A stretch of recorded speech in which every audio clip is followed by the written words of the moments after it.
Bueno, ya lleva un rato y no le traen la pastilla. Llamado urgente. Ya se las ganó las croquetas.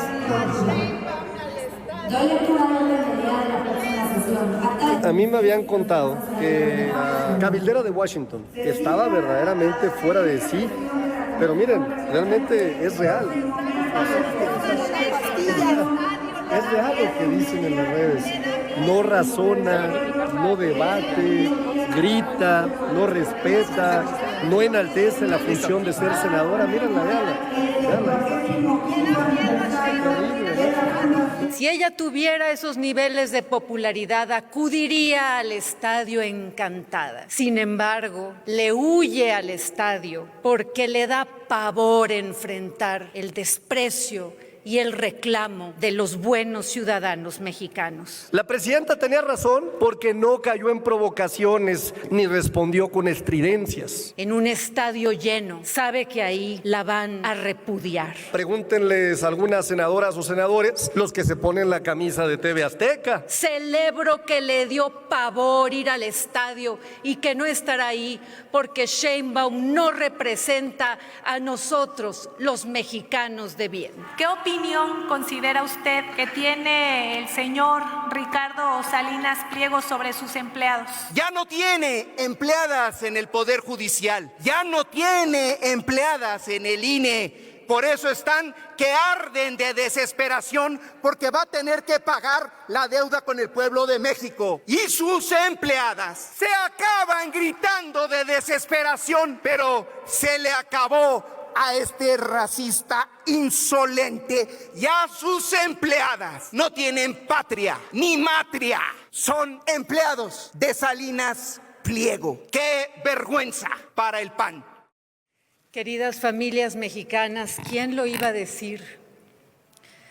Andrés Manuel López Obrador y Claudia Sheinbaum son los hijos de Luis Echeverría.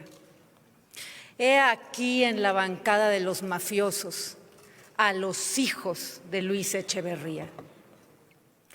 Han hecho un halconazo ya de 8 años. México vive en un halconazo de Morena durante estos 8 años. Asesinatos, desaparecidos por el contubernio de Morena con los cárteles, perseguidos, periodistas asesinados por todas partes. No hay libertad de expresión. Este es el halconazo de Morena. Son los hijos de Luis Echeverría, que siguen en la impunidad como Echeverría. Y Echeverría estaría muy orgulloso porque estos morenarcos han superado a su maestro. Y a propósito de que mañana va a ser el Mundial, pregunto, ¿por qué Sheinbaum no va a ir al estadio? Sheinbaum no va a ir al estadio, al Mundial, porque tiene miedo al abucheo, tiene miedo al repudio del pueblo, tiene miedo a la realidad. Sheinbaum no va a ir al Mundial porque ella solo puede acudir a eventos controlados, donde le pagan a la gente para que no le diga la realidad. Es una prueba de que la aprobación de Sheinbaum, la que ella presume desde sus mañaneras, es falsa. Si ella tuviera esos niveles de popularidad, acudiría al estadio encantada.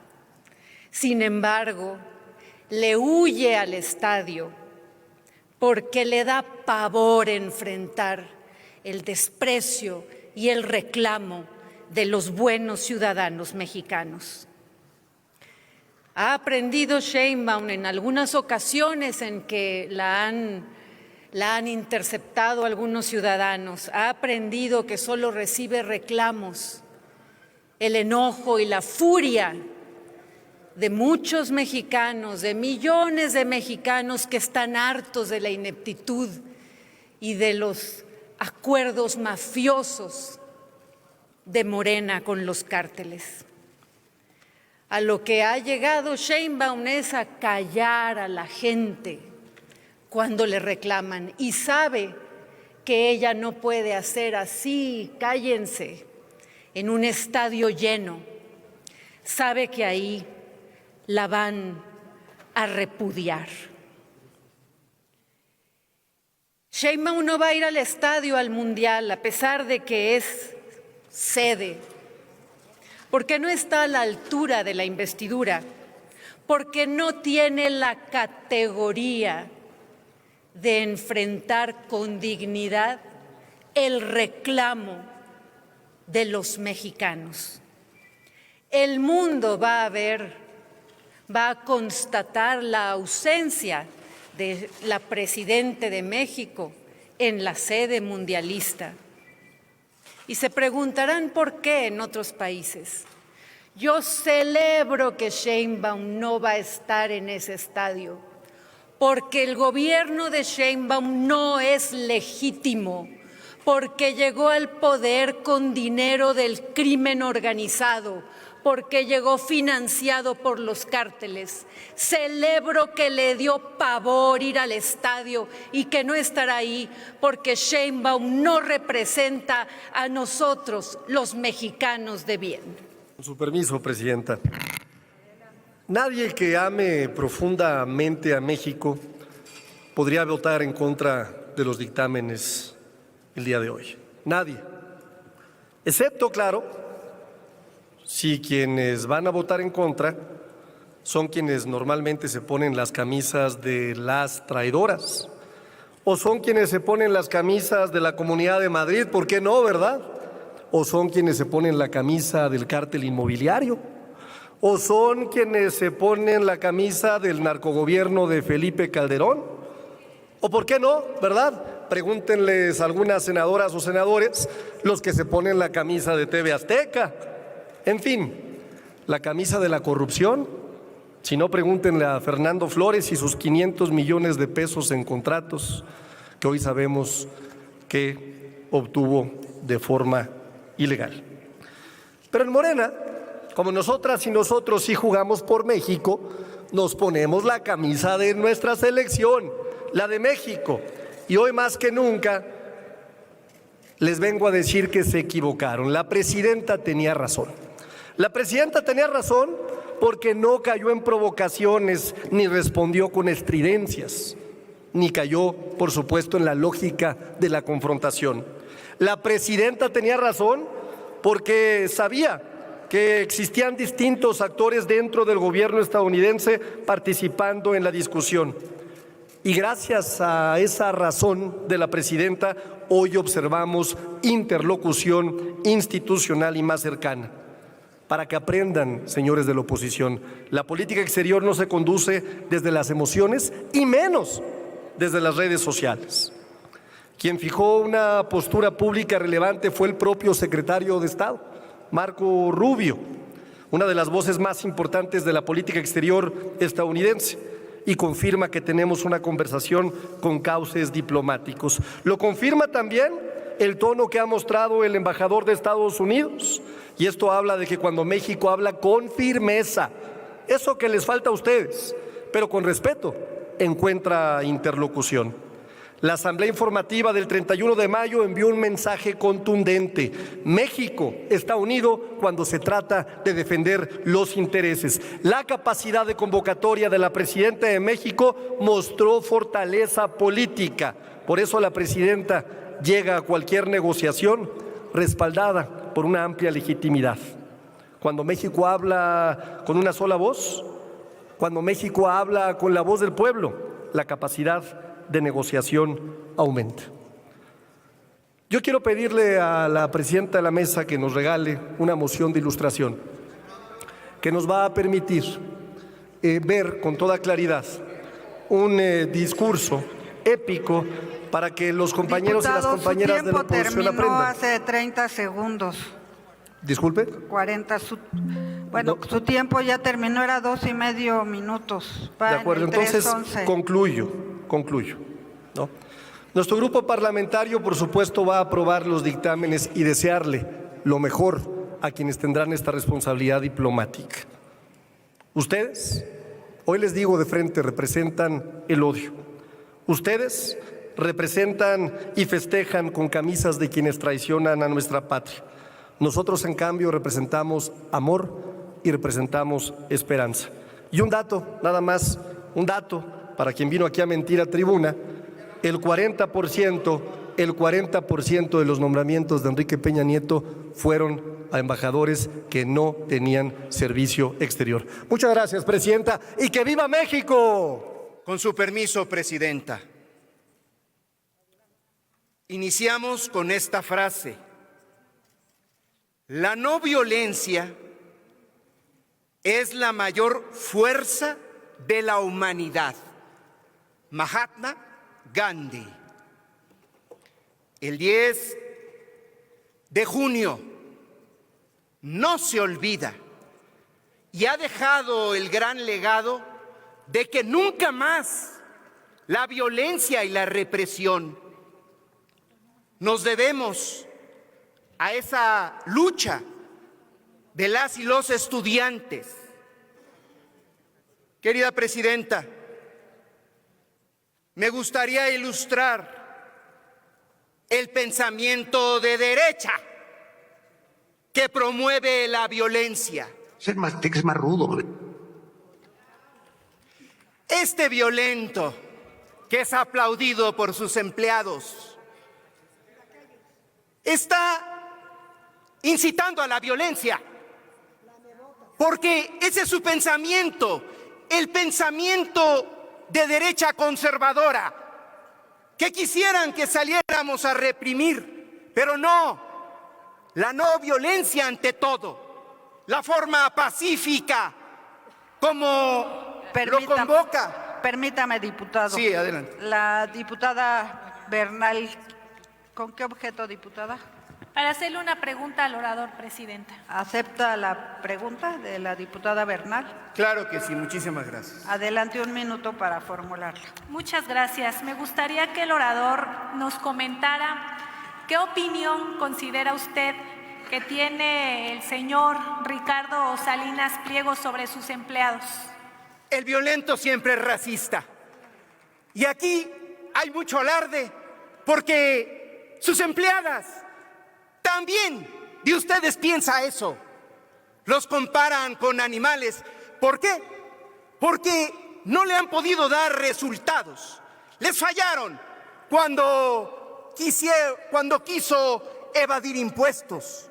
Ya no tiene empleadas en el Poder Judicial, ya no tiene empleadas en el INE. Por eso están que arden de desesperación, porque va a tener que pagar la deuda con el pueblo de México. Y sus empleadas se acaban gritando de desesperación, porque no vamos a caer ni en la violencia, ni en solapar que dejen de pagar impuestos. Por eso tenemos este show en el Senado que degrada en un momento tan importante en nuestra historia. Pero se le acabó a este racista insolente y a sus empleadas.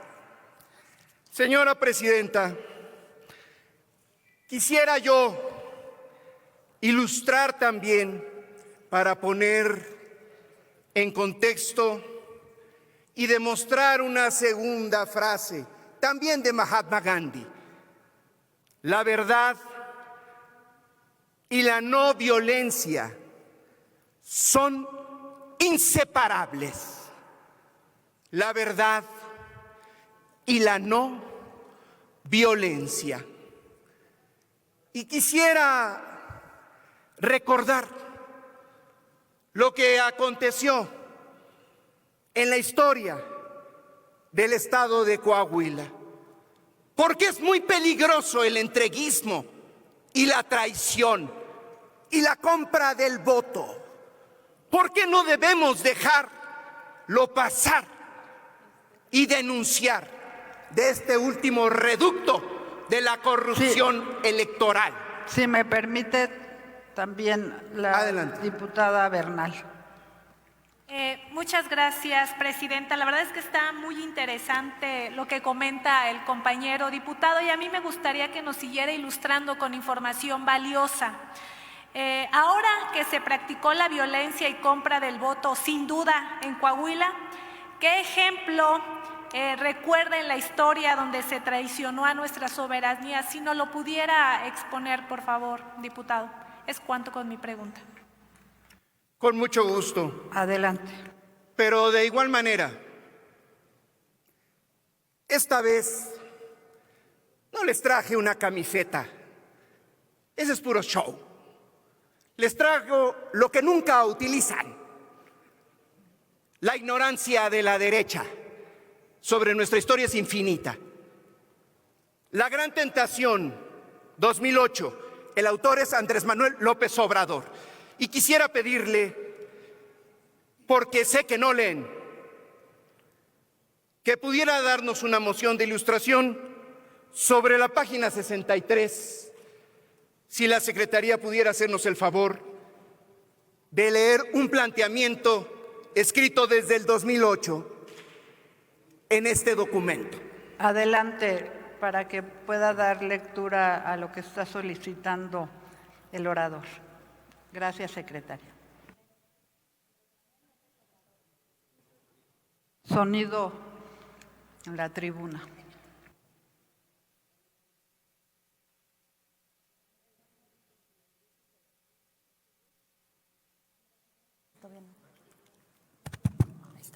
Andrés Manuel López Obrador, La Gran Tentación, el petróleo de México.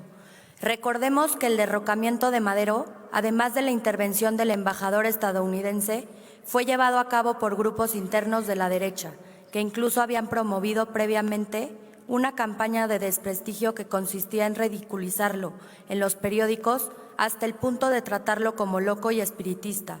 Lo mismo sucede con la expropiación, que aunque no afectaba de manera directa intereses privados nacionales, sirvió para aglutinar todo el descontento de los grupos contrarios a la política agraria, laboral y educativa del general Lázaro Cárdenas.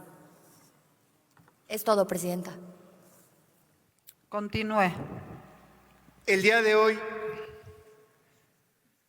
podemos recordar con el nombramiento del nuevo embajador en Estados Unidos, porque es importante la defensa de la dignidad y la soberanía, de nueva cuenta. ¿Y qué tiene que ver con la compra del voto y la violencia en Coahuila? Tiene que ver mucho, porque el primer traicionado, el gran coahuilense Francisco I. Madero, fue traicionado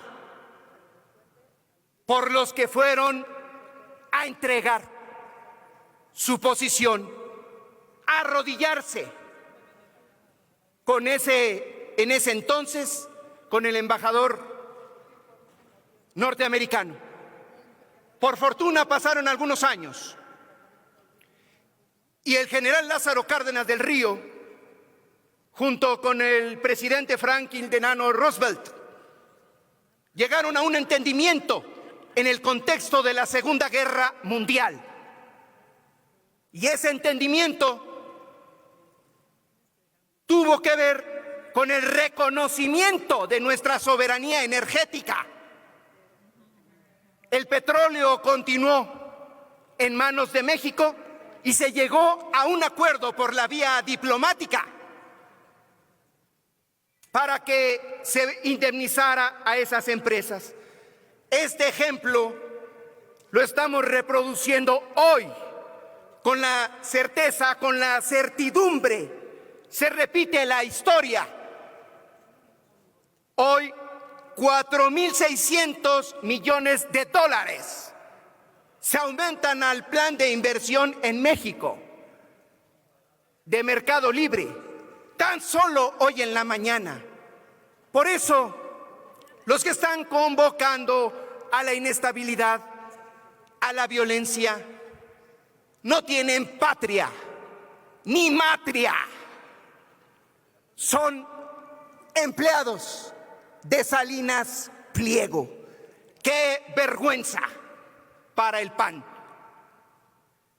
quiero decirles que a pesar de los pesares, la no violencia, la forma pacífica y respetuosa de dirigirnos debe de unirnos. Y sí, vamos a ponernos, ahí sí, por enfrente, por encima a México, a nuestro país, a desearle el mayor de los éxitos, el reconocer a la presidenta que le cedió a una futbolista mujer su lugar, como si fuera la presidenta, porque en el fondo el mensaje es que también esta fiesta deportiva, el fútbol, debe de pertenecer al pueblo. Por eso hay una digna representante de la presidenta y de la nación ahí en el estadio. No le tiene miedo a nada, porque la respalda el pueblo de México.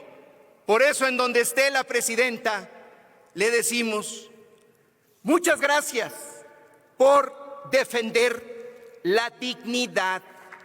Gracias por enaltecer a nuestro país. Gracias por sostenerse con valentía y con respeto. Y gracias por enaltecer la soberanía de nuestro país. ¡Que viva México! ¡Viva! ¡Que viva la presidenta Sheinbaum! ¡Y que viva la cuarta transformación pacífica! Es cuanto, presidenta. Gracias. Gracias, diputado Gabriel García.